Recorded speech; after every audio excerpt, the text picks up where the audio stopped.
right, it's that time of the day again for us to chill as we bring you the latest in sports, entertainment, pop culture, and everything in between. I'm Denise Tan. And I'm Lord Rivera. 2024 is almost halfway through. Let's tackle June with all our might. Start the week and the month right with Afternoon Delight.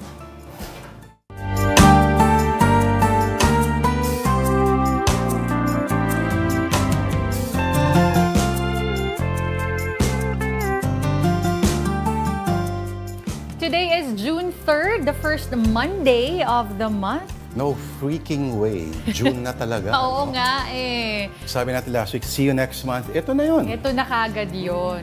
O pero dahil Monday na naman ngayon, ano bang pinagkaabalahan ng weekend, Lord? It just zipped by. Bitin. Ako Ikaw. rin eh. Bitin na I heard bitin hindi ka raw nag-work.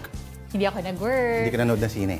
Hindi nga rin eh. Gusto ko sana eh. Pag-uusapan natin mamaya. Oo. Pero sige, mamaya nga pag-uusapan natin. Iba-ibang topics. Pero sana po, nagkaroon kayo ng happy weekend. Ito, merienda natin. Bagong pasok.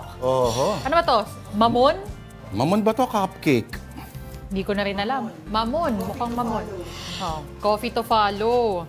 Ba, parang coffee-flavored mamon. Oo nga, mabango in fairness Denise, kung may mga Kastila na nakikinig ngayon, matatawa sa atin. Paulit-ulit natin sinasabi yung mamon. Oo nga.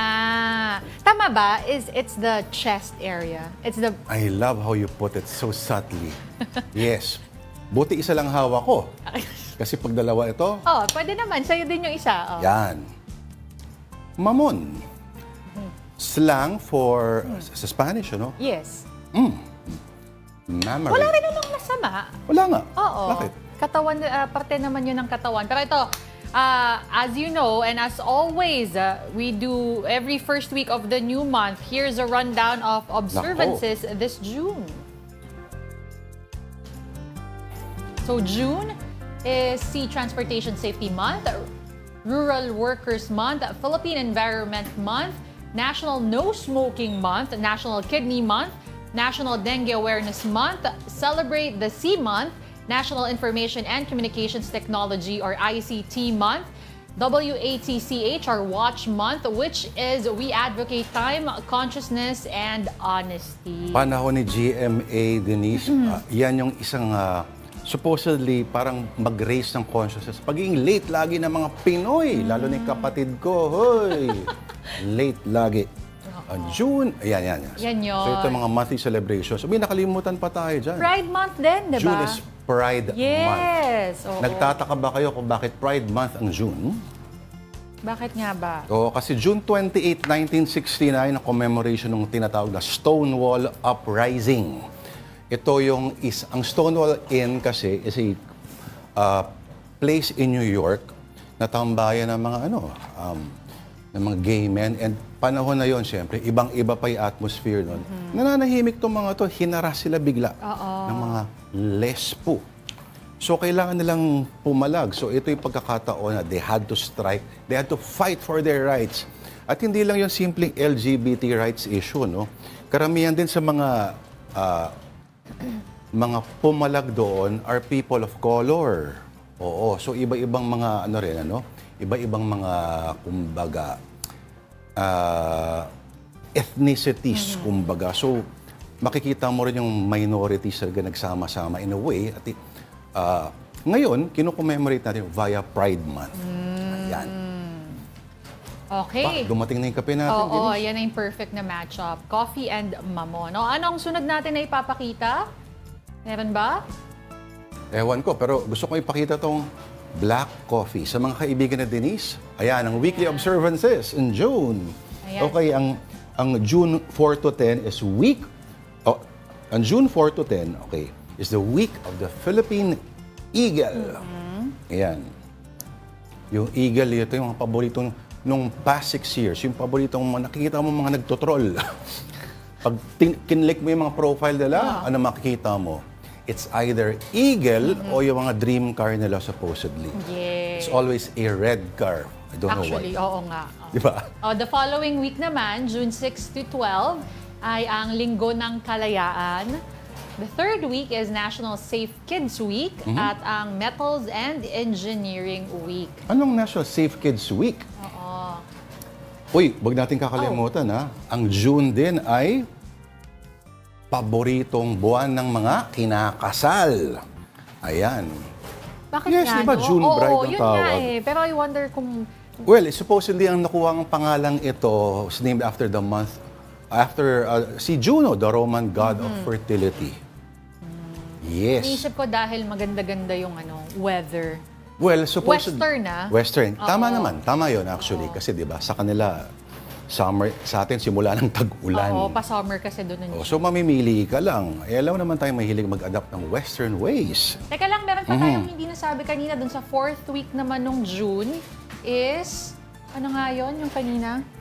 Fourth week ng June. Hindi pa natin na-mention. Ayan, importante rin to, National Poison Prevention Week. National Poison Prevention Week.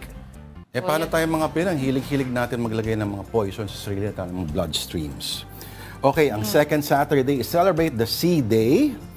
Ang third Monday is National Tour Guides Day. Oh, di ba? At ang third Sunday is Alay Lakad para sa Kabataan Day. Yan. Alam mo, nung panahon namin, yung alay lakad, big deal yung term na yon. Panahon ninyo, wala na, no? Wala na, oo. And of course, let us not forget Father's Day, which falls as is traditionally on Sunday, June 16 this year. So saludo sa mga MFs, mga mabubuting fathers. Tama. Yan. Alam mo ha? Oh, bakit? I had full belief na... In MFs? MFs. Yes. Oo. Okay, at katulad nga nung nabanggit natin, Pride Month po, ngayong June, kaya mabuhay din ang LGBTQIA+ community. Yes. Ayun, gaya ng nabanggit natin kanina. Oo, kasi dapat, ibabantiran pala yan eh. Pero, alam mo naman, si Rema, minsan busy. Kaya hi, Rema. Oo. Gusto mo ng kape, Rema? Para, alright, so June, ano ang June para sa'yo? Ang June 30 din, normally, ang nanunumpa ang mga bagong pangulo. Oh. Yes. Ano yan yung tanong mo sa akin? Kung anong Anong June? significance ng June para sa'yo? Ako sa akin, yung kalayaan talaga, tsaka yung Father's Day. Sorry, personal lang naman to. Doon ko talaga nagsa-stand out yung June sa. Oh, close ka sa father mo. Close ako sa father ko, and then my... Gusto mong maging malaya? my grandmother's birthday falls on June 12? Araw ng Kalayaan. Ba. Yes. Okay. Alright. Okay, sige. Pag-usapan naman natin ngayon ang ating mga storya on social media. Unahin natin on philstar.com. Bakyadan outpoints Venezuelan foe to punch Paris Olympic ticket. Yun, no? Eto, teka ha. Ayan. So si Hergy Bakyadan, again, outpoints Venezuelan foe, si Marielis Iriza in the Second World Qualification Tournament action doon po sa Bangkok, Thailand nung Sunday. So before Bakyadan, another boxer, Carlo Paalam, also qualified for the Paris Olympics. And so far, there are 15 Pinoys and hopefully still counting. 15 na, no? 15, yes, in the Paris Olympics. So meron na tayong 5 boxer. Of course, we have EJ Obiena. Ayan, yung pala yung listahan natin. EJ Obiena for pole vault. We have Sam Katantan for fencing. Joni Delgaco rowing. Meron tayong 4 na gymnasts rather. Levi Ruivivar, Carlos Yulo, Alia Finnegan, Emma Malabuyo, tapos sa weightlifting, marami din po, 3 rin, Vanessa Sarno, Erlene Ando, and John Ceniza. So, hindi na gymnastics ang pinakamalaking contingent natin. Boxing na. Boxing na talaga. Oo, At papansin mo, sa sports talaga, no, walang tsamba sa sports. Yung consistency, limba, yung names na yun sa ating boxing contingent, almost the same names na sumali sa Tokyo, na nakapasok sa Tokyo. Tsaka yung iba nag-place din sa Tokyo. Yes. Diba? Si Yumir Marshall. Yes, Nesty. Si Nesty at si Carlo Paalam ay, tama ba, nag-silver sa Tokyo. Parang oo, no? Yan.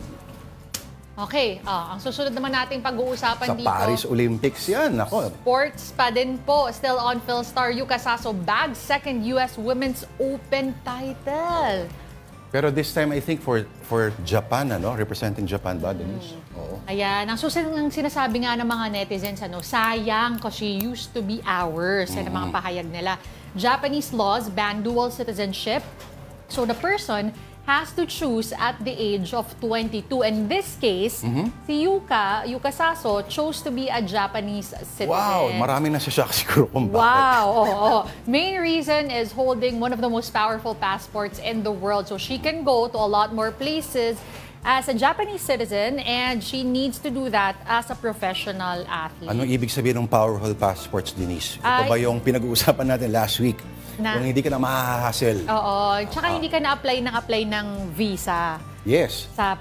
Visa-free ang ang Japan in over 190 destinations versus ang Philippine passports, ilan lang ang pwedeng visa-free? Nasa 34 countries lang ang visa-free for Philippine passport holders. Bakit kaya?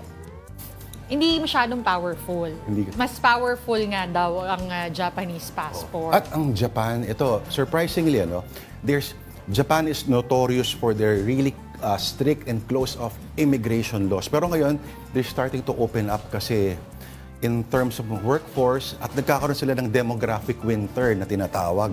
So, tumatanda yung population. Yes, kasi kumukonti na rin yung kanilang fertility rate.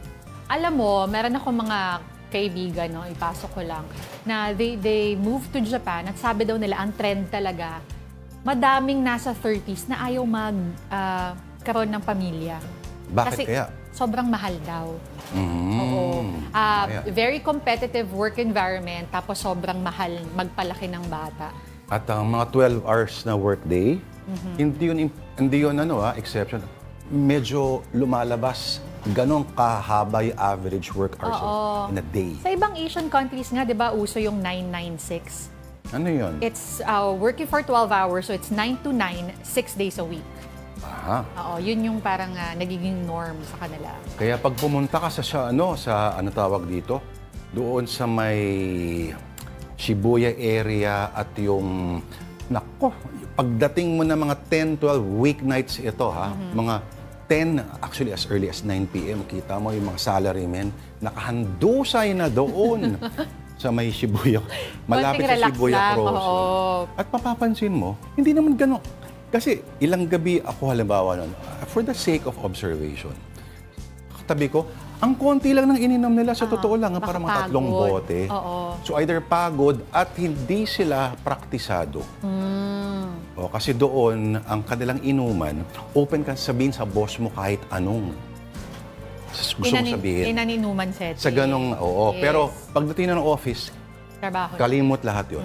Ganon sila eh. Yes. Ito, pag-usapan naman natin, hindi nalimutan ng mga tao to, no?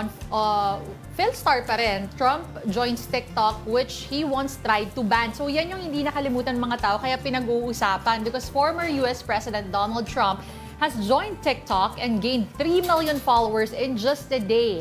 Trump earlier said he would, quote-unquote, use every tool available to speak directly with the American people. But he previously attempted to ban the platform when he was president over national security concerns. And Trump is in his 3rd bid for the White House. At huwag natin kakalimutan na guilty din siya. 34 counts of falsification of The first, first American president na to be convicted. Matindi yan. Ang tawag nila si Maga Teresa. Oo nga pala, naikumpara niya yung sarili si niya, Maga Teresa, sabi ni Jimmy Kimmel. So, ito yung weird kasi di ba, banned si Trump sa Twitter, sa X. Yes. So, kaya ang idea niya, nagtayo siya ng Truth Social na platform niya. Ang chismis daw, nalulugi yata. So, mukhang advisors niya, kung mapapansin mo rin, marami pa naman yung, meron siyang recent na rally, pero hindi ganun karami yung mga taong dumadating. Pero, ewan ko matanong ko, ang TikTok kaya, of course, bata yung nito, ang demographic ng TikTok. Hindi yata yun ang crowd ni Trump. But I think he's trying to speak talaga to a younger audience, mga young voters. Trying to get them. Ganon. Ito naman, Denise, na naman kaya ang pinagsaluhan ni Pangulong Bongbong Marcos at ang Ukrainian counterpart niya na si Volodymyr Zelensky. Nasa Malacanang sila kanina at nandun ang ating News 5 senior correspondent Maricel Halili Masi. Okay, Ano ang mga mahalagang mga napag-usapan sa meeting na yon? At mukhang ang dalawang presidente lang natin ang hindi nakasuit at naka-full barong doon sa buong Malacanang. Yes, sisimulan ko na dyan sa outfit, Lord and Denise, ha? Kasi kanila, na-curious din ako, bakit marami dun sa delegation yung naka-military uniform. Apparently, it's a military uniform. Tinanong natin yung isa dun sa mga delegates ng Ukraine at ang paliwanag niya, it's like a message or a sign sa international community that Ukraine is still at war. Kaya ganun yung kanilang outfit. Actually kasi yung mga heads of state kapag bumibisita sa Malacanang, lagi silang naka-coat and tie or kung ano yung traditional outfit nila. Pero kanina, bukod sa ginulat tayo ni Ukraine President Zelensky sa pagbisita niya dito sa Manila, nagulat din tayo sa kanyang outfit. Although, come to think of it, kapag tinignan naman natin yung mga previous engagement niya, usually naka-military uniform na rin siya, di ba? Nag-attend kasi siya sa Singapore, sa Shangri-La Dialogue, and he was also wearing military outfit. Correct. So yun, it's a message for the international community. Now, about din sa pinag-usapan nila ni President Marcos kanina, I think isa doon sa mga pinaka-significant, yung pagdalo sa Global Peace Summit. Yes, okay. Yung Peace Summit na ito ay mangyayari sa Switzerland, tama, di ba? Masi, naputol yata si Masi. Can you hear me? Ayan, Masi, naputol ka, sorry. Okay. Okay. Yes, Lord and yes, go Denise. ahead. So, sa Switzerland, tama ka Lord, sa Switzerland gagawin yung Global Peace Summit on June 15 to 16. Kanina, dun sa bilateral meeting ni na President Marcos at saka ni President Zelensky, nagpasalamat na si President Zelensky dahil sabi na raw ang Pilipinas na magpa-participate sila dun sa Peace Summit. But we're still waiting for Malacanang to give their official statement whether or not it will be the President who will attend the Peace Summit at baka magpadala ng representative. Yun ang hindi masyadong malinaw. Yun. Kasi, and aside sa Peace Summit, of course, nagpasalamat din si President Zelensky because of ang term na ginamit ni President Zelensky ay big word. Sorry? Ni President Marcos, big word. Big words, okay. Oo. Marcos or Masi? peace. Naku, nakaputol si Masi. Hello, Masi. Papihit ng konti, Masi. Nawawala-wala yung signal mo. Okay, inaayos natin yan. Ayusin natin yan, ha? Hello? Yes, Ayan, Masi, sorry. Napuputol-putol ka. Pwede bang papihit lang ng konti ng pwesto? Baka makasagap tayo ng mas magandang signal. Papihit lang ng konti. Okay. Yeah. Actually, lumabas ang new executive building, so hopefully okay na siya. Ayun, yan. Kaya lang ang dami kong naririnig na takol ng aso. Ba't may aso dito sa Malacanang? Oo. Alright. Okay. Masi, sorry. Ang sinasabi ni President Zelensky kasi, okay, malamang may kinalaban din to doon sa stance ng ating Pangulo nung sa IISS na dialogue sa Singapore recently. At sinasabi kasi ni President Zelensky na ang Russia at ang China ay ina-undermine daw yung peace talks na pinaplano nila. Okay, so pakwento nga kung paano sa anong paraan daw ina-undermine. Yes, Lord, yung bahagi na yan, hindi na yan masyadong idinetalya ni President Zelensky during his meeting with President Marcos in Malacanang this morning. Nasabi niya yan doon sa Singapore. Unfortunately, hindi nagkatagpo or hindi nagpang-abot si President Marcos at saka si President Zelensky sa Singapore. Kasi kung matatandaan natin, nung Saturday, umuwi na si PBBM dito sa Pilipinas from Singapore. And yun din yung mismong araw na dumating doon si President Zelensky. Oo. Masi, gaano katinding security ngayon sa Malacanang considering si Zelensky ay smart for moving target pa rin yan, ha? Lalo na sa Russia at si Putin ay mahaba ang mga galamay ng Russian intelligence. Nakakapag-order ng mga hits yan, halimbawa, kahit nasa Britanya yung gusto nilang biktima, pero gaano katindi yung security ngayon dyan sa labas? Ang napansin natin, Lord, pinag-ingat talaga tayo na makalabas yung information that President Zelensky Zelensky will be meeting President Marcos this morning in Malacanang. Kasi Mase, sorry, we're losing you again. Hello? Yan, Mase. Maayos na ba? Opo, yan. Okay. Ayan. So, napansin natin, medyo hindi natin agad mailabas yung information. Although last night pa tayo hinet up the Presidential Communications Office about the visit of President Zelensky. Nakiusap ang Malacanang na kung pwede, ngayong umaga na lang natin i-announce, and we're assuming na it's because of security. Kasi ang nangyari kanina nga, nagbibiroan kami dito sa Malacanang when we were asking kung ano bang klase ng pagbisita itong ginawa ni President Zelensky. Considered ba siya as official visit, working visit? Pero nag-conclude na lang kami na it's a surprise visit.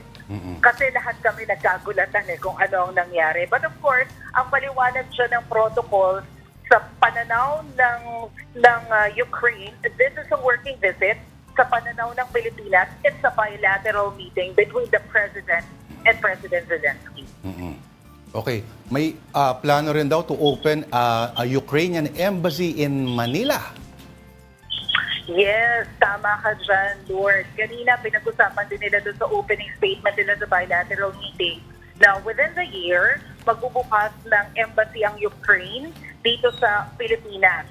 And of course, sinabi ni President Marcos na good news daw ito. It's a welcome development kasi kung makakatulong naman ito doon sa international community or relationship natin with other countries like Ukraine, why not?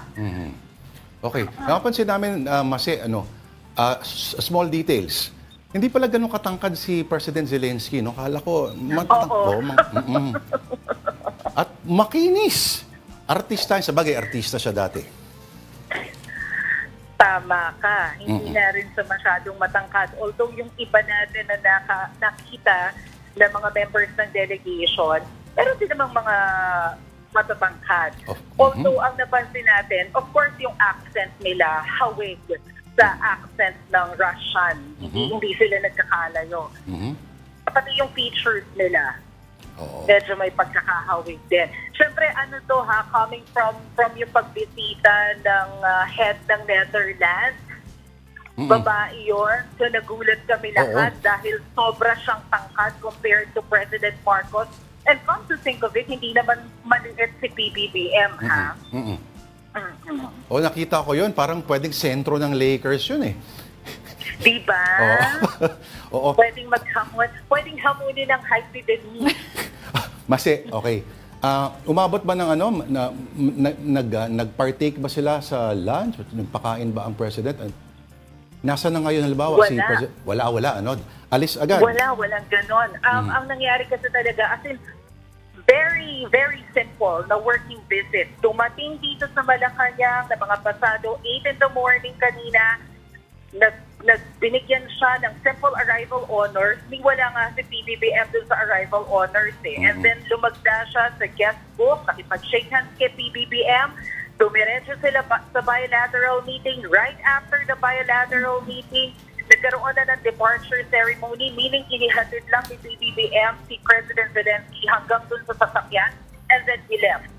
Tapos tinanong natin yung PCO, in-advise lang tayo mga bandang lunchtime or after lunch na nakaalis na ng Pilipinas si President Zelensky. Tandaan natin kasi last year, mga May ata yun, pumunta siya doon sa G7 Summit sa Japan. So lumalabas ang Pilipinas, ang third Asian country na nadalaw niya, no? Kasi Japan last year, Singapore, tas tayo. Kung saan siya pupunta ulit, may tatalonan pa ba siya from here, ay mukhang yan ang iniiwasan nga na magkaroon ng predictable na siguro. Kasi hindi natin alam kung saan siya dadalaw. Pero mag-aabang kami sa STL mamaya for further details sa usapan na yan. Maraming salamat sa iyo at welcome back from your long vacation, Maricel Halili. Oh yeah, thanks Lord and Denise. Thank you. Yan po ang ating senior correspondent from News 5, Miss Maricel Halili. All right, now let's see the latest in showbiz naman. Actor Dominic Roque has filed a cyber libel complaint against veteran showbiz columnist Christy Fermin. Roque cited Fermin's alleged malicious statements and innuendos on her online show. Roque's ex-fiancée, actress Bea Alonzo, has also filed the same complaint against Fermin and vlogger and talent manager Oji Diaz. Now, good news for ARMYs. A BTS member Jungkook is releasing a new solo track titled Never Let Go, ahead of the group's 11th debut anniversary on June 13. Another member, Jin, is set to be discharged from military service on June 12. He will also hold an offline gathering with fans on June 13. And from K-pop to P-pop, BINI will mark their third debut anniversary with the first National BINI Day on June 11.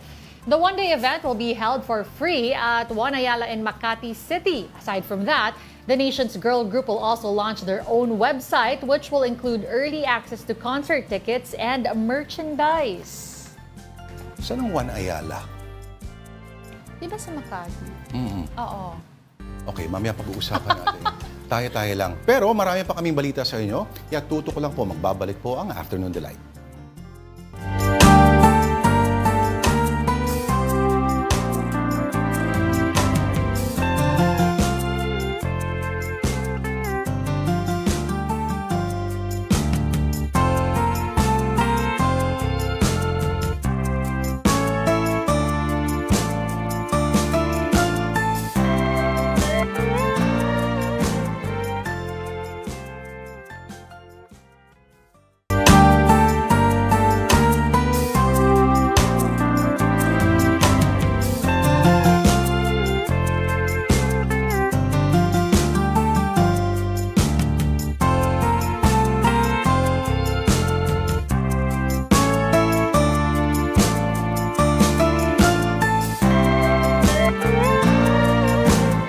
Nagbabalik po ang Afternoon Delight dito sa One News. Ako po si Lourdes de Vera, kasama po si Miss Denise Tan. And now we bring you a quick rundown of some of our headlines. An SWS survey showed 50% of Filipinos are in favor of legalizing divorce for separated couples with irreconcilable differences. 31% are not in favor, while 17% are undecided. The survey was conducted from March 21 to 25, a month before the lower chamber approved the absolute divorce bill. And 2 more vape-related injuries have been recorded. One is a 16-year-old from Central Visayas, while the other is a 22-year-old from Alabang. Earlier, the Health Department logged the country's first vape-related death in a 22-year-old male with no known comorbidities. Meanwhile, President Bongbong Marcos met with Ukrainian President Volodymyr Zelensky for a bilateral meeting at the palace this morning. But before that, he delivered a keynote speech at the Shangri-La Dialogue in Singapore Friday. The details from Mobile Journal, Julie Baiza. Pangalagaan at hindi isusuko ang alinmang bahagi o teritoryo ng Pilipinas.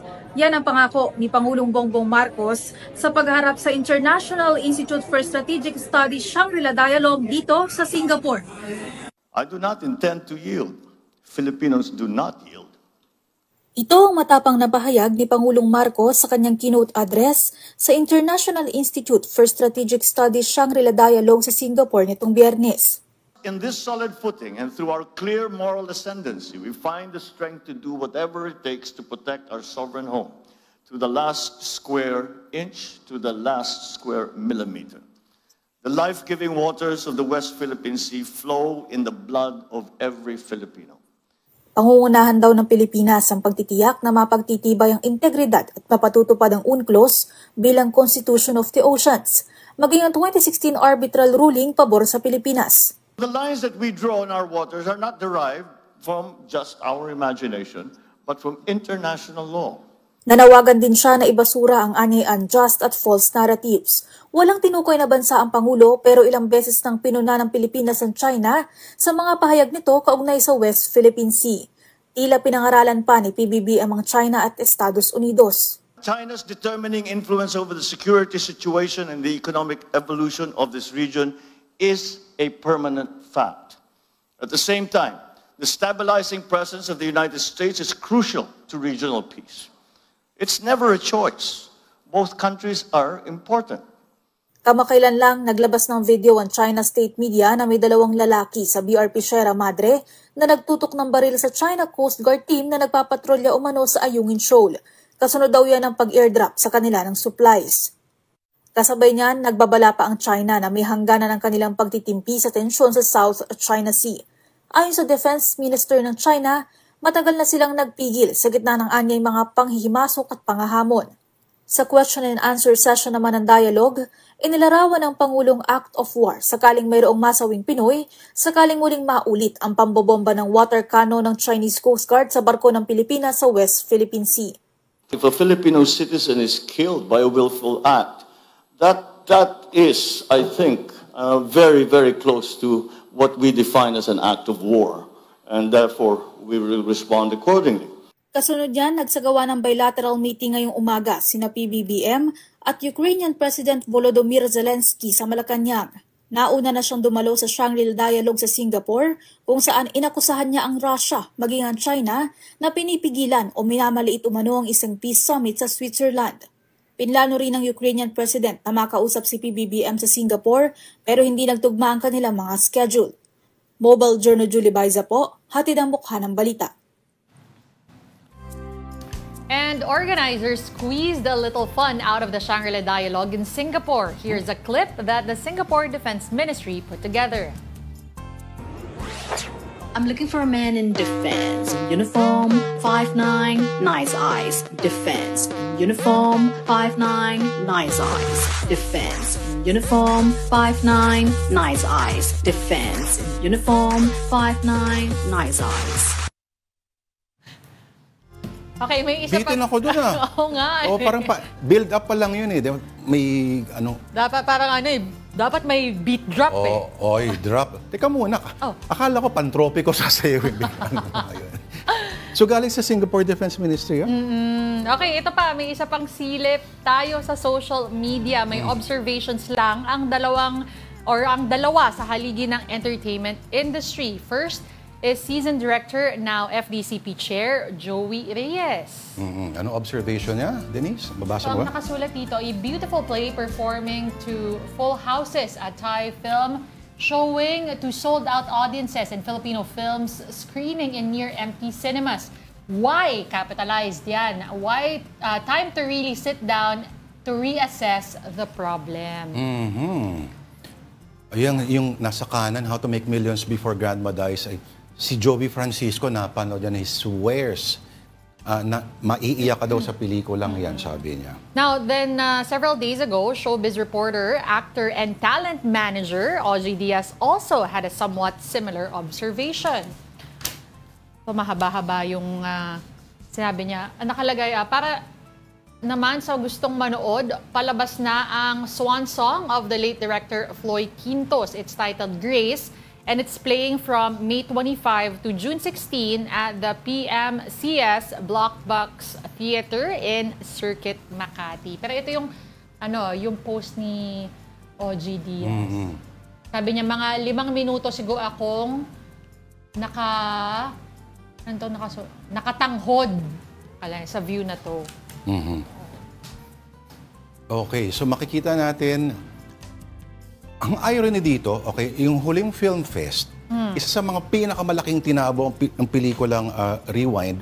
Pero yung idea nga is, paano mo pipilit or paano mo gagawin na ang Pinoy ay maka-attend o dumagsa sa mga sinehan kahit hindi film fest. Okay, usapin ba ito ng ticket prices? Usapin ba ito ng quality? Usapin ba ito ng kung ano-ano. Pero para tulungan po tayo himayin ito, kasama po natin, mga kapatid, ang ating reporter, writer, host, vlogger, actor, comedian, talent manager, all-in-one siya na talaga, ang Showbiz Authority, Mama Ogie. Ogie Diaz, magandang hapon, Mama Ogie. Lord at si Denise. Hi, Denise and Lord. Good afternoon. Okay. Oo, ako ba sorry na ako mobile ako eh. Kaya pandar kami, so baka maya-maya mawala yung signal. Okay, Ayan, okay. while we have you, Mama Oj, ito, ano ba yung observation mo on yung attitude of the moviegoers these days? Paano nga ba nagbago yung kanilang mga habits at bakit kaya nagbago ang viewing habit na ito? Actually, ako, ko lang, no? Mula nung mawala ang pangkita ng ABS-CBN, yung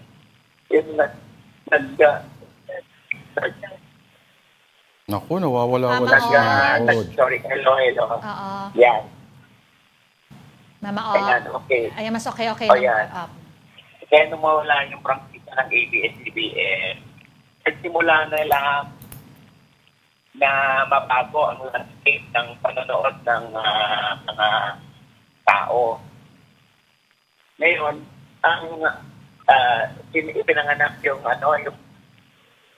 Bird Box sa Netflix, so nag-subscribe yung mga tao. So, umpisa na doon. Yung mga lumang pelikula, pinaplabas na doon. So, pati yung mga ngayon, nabasa na ng mga tao yung algorithm ng mga pagpapalabas ng pelikula sa sine. So, kung nung araw na may TV pa, 9 to 12 months bago ilabas yung naipalabas sa sine. Ngayon, 3 months na lang, nasa Netflix na. Oo. Nasa Amazon Prime, nasa ibang platform. Kasama na dyan yung mga pagpipirata. Yung mga pinakalabas sa may app ngayon na magnanakaw ng mga pelikula ng mga palabas sa Netflix, sa mga streaming platform. So, bakit panonood yung mga tao? Mama Oj, uso ba yung piracy? Uso, sobra. Okay, kala ko yung... Apo. Meron kasi yung app ngayon, baka magalit yung Anyway, may app ngayon na dumudukot ng mga palabas mula sa iWag TFC, sa Netflix, sa Views, sa Amazon Prime, yung mga walang pambayad ng monthly subscription. Oo. So nagiging abala sila sa panonood ng mga ganito, hindi mo na sila, ano ang makakapagtulak na para manood ng sine. Kung alam naman nila ang papalabas naman sa streaming platform ito after 3 months. Oo. Lalo na yung mga, alam mo yung kapos sa buhay na walang pambayad ng sine. Siyempre gagawa sila ng paraan basta may wifi lang sila na makapanood. At aapangan na lang nila yung palabas sa sine na mapirata.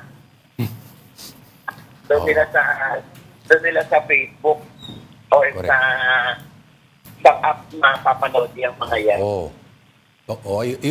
Tama ka, Mama Oj, may piracy pa rin pero iba na yung paraan ngayon. Oo, mag-stream na doon sa isang account na sino ba ito? 'Di ba? Pero ikaw ba, Mama Oj, sorry Mama Oj, I put you on the spot. Ikaw ba regular talagang pumupunta physical na nanonood ng sine? Hindi, kailangan maitulak ako ng pelikula, ma-move niya ako sa trailer, kung paano siya i-promote, kung paano siya, kung iba yung tema ng pelikula, hindi yung laging ganoon. Oo. Kasi kung mapapansin mo, Lord tsaka Denise, yung mga story ng buhay natin, napapanood na natin sa Facebook Mas gusto nila yan, mas genuine, mas yung pati nga yung, di ba, yung iba nag-i-install na ng mga CCTV. Kasi baka meron silang madampot na eksena na agit ng CCTV. yun ang pinapalabas nila sa Facebook. So yung mga tao, libang na doon. Isa pa yan yung meron pa OnlyFans. Ay, hindi ko alam yon, Mama Odge. Mama Odge, balik. Wala kaming alam sa OnlyFans, tsaka yung mga Lord, Madami Lord, mga website ng mga yan. Wala kaming kaalam-alam dyan, Mama Odge. Lord, mamatay. Bakidlatan dahil rito. Bakidlat.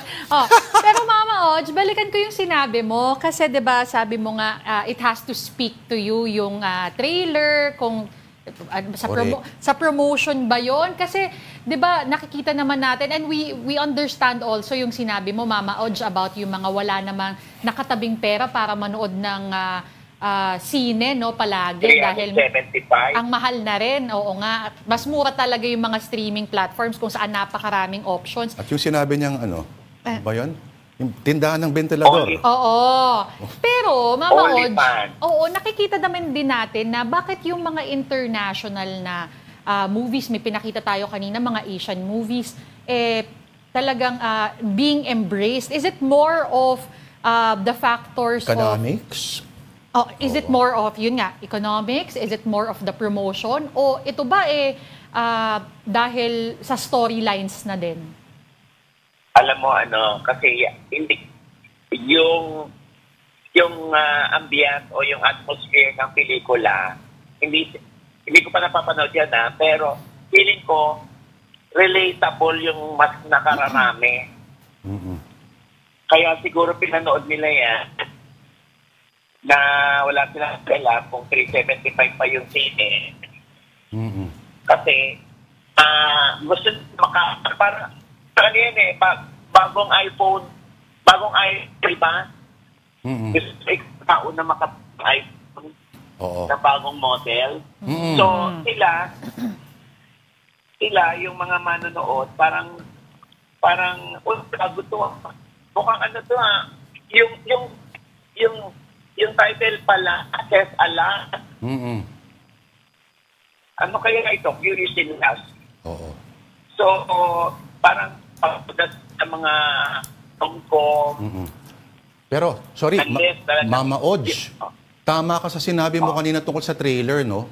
Di ba naalala mo nun, pag malapit na halimbawa, ipalabas yung pelikula, kunyari lang ni Fernando Poe Jr., yung catchphrase na dialogue halimbawa from that trailer, kabisado, sinasabi nyo sa school. Kumbaga tumatatak sa atin.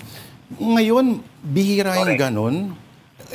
Ito ba dahil ay napakarami na nating pinapanood at wala na tayong isang shared communal experience? Pero Mama Odge, marami kang, sa mga talents, dito ako nagugulat noon, ang prestigious, pelikula. TV, hindi. Ngayon, tama Mama Odge, mananabla yung manager at talent ng film project kasi may tinatapos siyang teleserye, etc., etc. Tama ho ba? Okay. Depende yan sa sitwasyon. Bilang speaking as a manager, kunwari, nauna yung teleserye, yung isang producer ng pelikula, gigil ang umpisa ng artista o nakukunin nila yung project, kailangan nila mag-adjust. Otherwise, they have to look for a replacement. Ganun lang dito. Nagkataon kasi nagkasabay. Pero kung mauuna yung pelikula, uunahin nila yung pelikula kaysa teleserye. Pero pansinin mo Lord, nung araw, movie and TV stars. Ngayon, may kalaban na sila. Social media. Digital stars. Correct. Alam mo naman yung iba dito, yung one viral post lang. Feeling na million views, feeling nila sikat na sila. Buong mundo, kilala na sila. Nako, oo. So, yung overnight success, ninanamnam nila. So, feeling nila, hanggang sa mamatay sila, ganun ang tingin sa kanila ng mga tao. Ay, nako, oo. Para kilala ko yung dinidescribe ni Mama Ay, Odge. nako, pag-usapan natin yan. Himayin natin yan, Mama Odge, pag may time Kilala pa tayo. ko yan. Ito, Mama Odge. Kain tayo doon. Oo, last question, Mama Odge. Alam naman nating lahat, ikaw naman talaga ang patron ng mga Marites at laging tama ang mga report mo. Baka naman may bagong naghiwalay na showbiz couples na gusto mong i-share sa amin dyan. Talagang hiwalay talaga? Kasi kailangan natin ng pasabog. May nasaga pa tayo? Sa vlog ko. Oo. Pwede bang talent si Denise, Mama Odge? Kinakabagong discovery mo. Why not? Kasi mag-workshop lang siya sa OGBS Acting Workshop. Ay, walang problema. Tapos awardan niya ako na... Tapos sasabihin mo yung hayop ka, may araw ka rin, mabubulok ka sa impyerno. Yan. Kayang-kaya mo yan, Denise. Kasos lang. Joke lang. Hayop ka. Hayop ka. Mama Odge, maraming salamat sa panahon mo. Nakisingit lang kami sa schedule mo, pero thank you. Marami pa tayong pag-uusapan next time. Thank you, Lord. Thank you. Sana hindi ka pa kunin, Lord, ha? Huwag kang maglala, basta may mga electric fan at tanging ventilador lamang ang ibebenta. Hindi mo talaga alam yan, ha? Wala akong alam dyan. Thank you, Mama Odge. Thank you, Mama Odge. Bye-bye. Salamat. Pero alam mo, Denise, tama, no? Hindi lang Pilipinas may problema niyan. Sila Quentin Tarantino pinag-uusapan dati yan. Bigyan mo raw dapat ng dahilan ang mga tao to go back to the cinemas.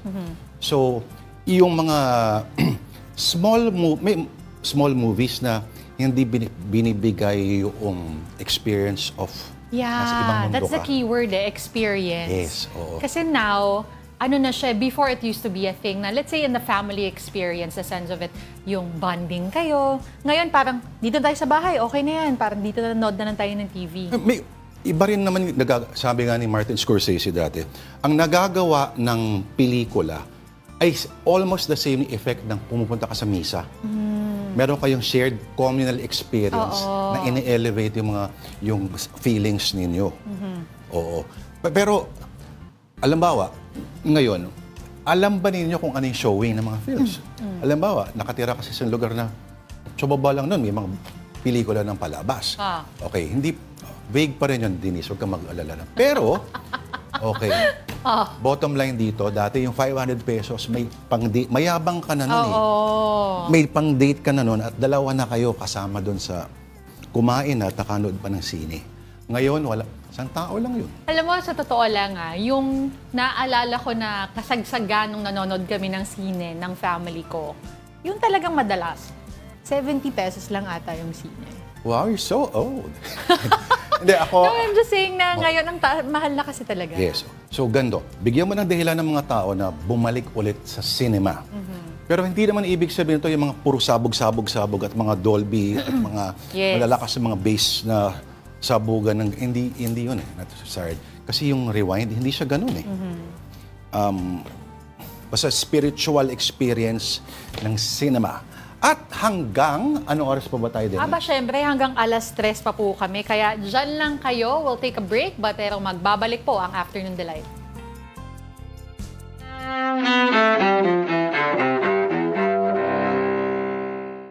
June 3rd, 1965. Get back in. Okay.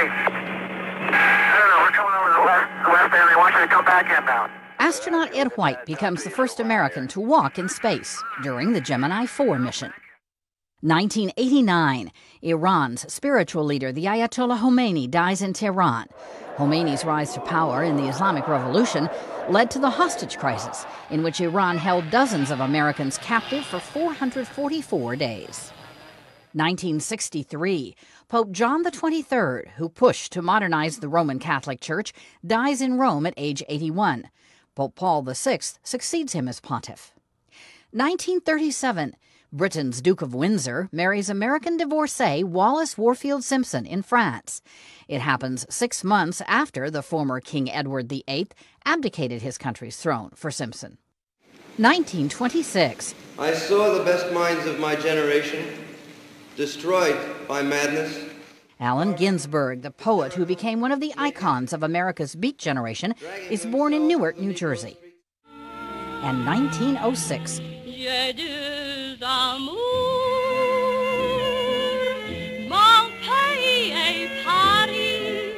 Josephine Baker, the dancer, singer, and actress who gained fame with her shows in Paris during the 1920s, is born in St. Louis. Today in History, June 3rd. Camille Bohannon, The Associated Press.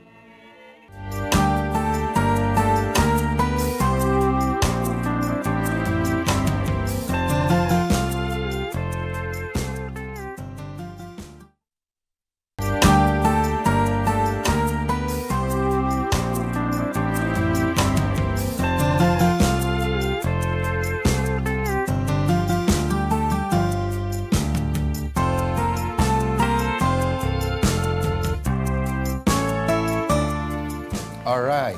And we're back. You're still watching Afternoon Delight. Ako po si Denista. Ako naman po si Lourdes De Vera. Alright. Members of the LGBTQIA+ community in Cebu kickstart the Pride Month with a party. Mobile Journal Mermon Reyes tells us more. Bukod sa Independence Day, meron pang isang selebrasyon na ginugunita tuwing buwan ng Hunyo na may kinilaman sa pagkilala sa karapatan ng isang makulay na komunidad. Ito nga ang Pride Month. Malakas na tugtugan, makukulay na ilaw, at good vibes at sayawan. Iyan ang sumalubong sa atin nang pumunta tayo sa isang establishment dito sa Osmeña Boulevard, Cebu City. Hindi lang ito basta-bastang party, kundi isang opening celebration for Pride Month na binuo ng Love Yourself Cebu, isang NGO na may advokasya sa HIV at pagbuo ng safe spaces para sa queer community at ang collective ng public at private entities na Cebu Pride Movement. Ito ang pangalawang installation ng Cebu Pride Movement kasama ang Love Yourself NGO. Ilan pa sa mga events nila ngayong buwan, photo exhibits, flea markets, immersion kasama ang mga SK officials at ang inaabangan na local Pride March. Today is the first day of June. Yung ating tema this year, we are calling it Embrace Ko All. Beyond the community, we want to remind everyone that what we are fighting for and what we are doing is all because we want to make sure that there is diversity, there is equity, and there is inclusion. Fighting also for the stigma. So, Love Yourself is very open. Sa gabing ito, nagsama-sama ang mga advocates, NGOs, supporters and sponsors, local residents, at kahit mga turista. Mayroong sharing of talents at socialization na naganap kung saan kahit pati tayo ay nagkaroon ng pagkakataon na makilala ang grupo ng pinakaunang drag queens ng Cebu na pinangalanang Cebu Divets. Chika nila, ang pagiging isang drag queen na rumarampa at dinaraan sa entertainment ang mensahe ng advokasya ay may kaakibat din na responsibilidad. Para sa amin, Pride Month is very important kasi ito yung month na napapakita natin sa buong, hindi lang sa Philippines, hindi lang locally, pero sa buong daigdig, how Filipinos or Cebuanos are very united as queer people. As, di ba, ang mga gays, mga tomboy, mga trans, lahat tayo, united tayo at hindi na tayo takot ipakita sa buong mundo kung ano tayo, di ba? Pinaunlakan naman ni Cebu City Acting Mayor Attorney Raymond Alvin Garcia ang flag at Pride Month ceremony sa munisipyo ng Cebu ngayong umaga. Patid niya, patuloy pa raw na susuportahan ng lokal na pamahalaan ang pag-usad sa pagkikilala sa LGBTQIA+ community. Then it is only Cebu City nga nakapasar na pod og sogi nga ordinance. Assured that your Cebu City government is always 110% supportive of the LGBTQIA+ sector, and they always say actions speak louder than words, and we are showing it in all our actions because we believe in a community and a society that is all inclusive, di ba? Para sa kanila, hindi lang ito isang selebrasyon, kundi isang paghamon sa diskriminasyon. At sana nga raw ay dumating na ang araw na maging bukas ang buong mundo sa lahat ng kulay ng bahaghari. Mobile Journal Mermon Reyes po, hatid ang muka ng balita. Sunod tayo doon, parang masaya. Oo nga. Mermon, antayin mo kami. Alright, this June we're celebrating Pride Month, Father's Day, at kung ano-ano pa. Kaya dapat, let them eat cupcake. yan. Opo, ito yung cupcakes na tinatawag na for liquidation purposes. Oo. Pero mahilig ka ba sa cupcake, Denise? Okay lang, yes. I would eat them. Oh, ang hirap. Paano ba kinakain ng cupcake? Alam Kasi mo, normally, di ba? Oo, pero ang lagi ko nakikita yung tina-twist off yung ilalim tapos ginagawa siyang parang sandwich. Para daw Paano you don't yun? get icing up your nose. Oo nga, no? Oo. Paano ginagawa yun? Sige, So, tanggalin mo yung wrapper. Yan. Okay. And then you twist off at, nako, teka, may pa-demo tayo. May pa-demo pa. You twist off the bottom part. Ang lagkit nga. My gosh, napasubo tayo dito. Cherry ba yun nasa ibabaw? Oo, parang cherry jam. May stem? You twist off Ay, magaling. the bottom part. Sige nga. You put it on top. The sandwich. Tapos sandwich siya. Para when you bite your cupcake, hindi puro icing sa ilong. Huwag mong kaagatin yan dahil marami magre-record nito at isa-slow mo. Yung footage na yon. Okay. Dapat may cake. Kahit cupcake, cake pa rin kahit paano. Ito na po ang I Saw the Signs. Say It With Cake edition.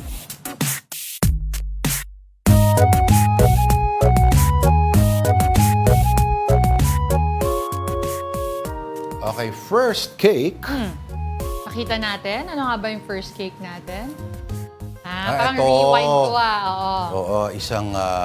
hindi natin napakita last time. Kasi mahilig itong si Richelle daw dyan sa liniment na yan. Kaya ginawan siya ng ganyang cake. Ang tanong, lasang liniment din ba yan? Ako, sana naman hindi. Oo. Taray, may kalaban agad. Efficacent oil. Oo. Bakit naman parang oil spill yan ng itsura? Binuhos. Para hanggang loob, no? Actually, dark nga yan. Pero galing, nakuha nila yung logo. Kung masakit katawan mo, hanggang loob. Ito, minimalist cake. Birthday mo? Happy birthday. Nga naman. Wala ka na ibang ilalim. Gusto ko yun. Alam mo, aesthetically, mas gusto kay itsura na kasi pinupuno mo ng malaking font, Actually, diba? oo. Pero gusto ko yun. HBD. Talagang tipid na tipid. Yan ang pagkaaway may boyfriend mo at nagba-birthday. At masama yung loob mo. Ayan. Enjoy. Ganun lang. Next.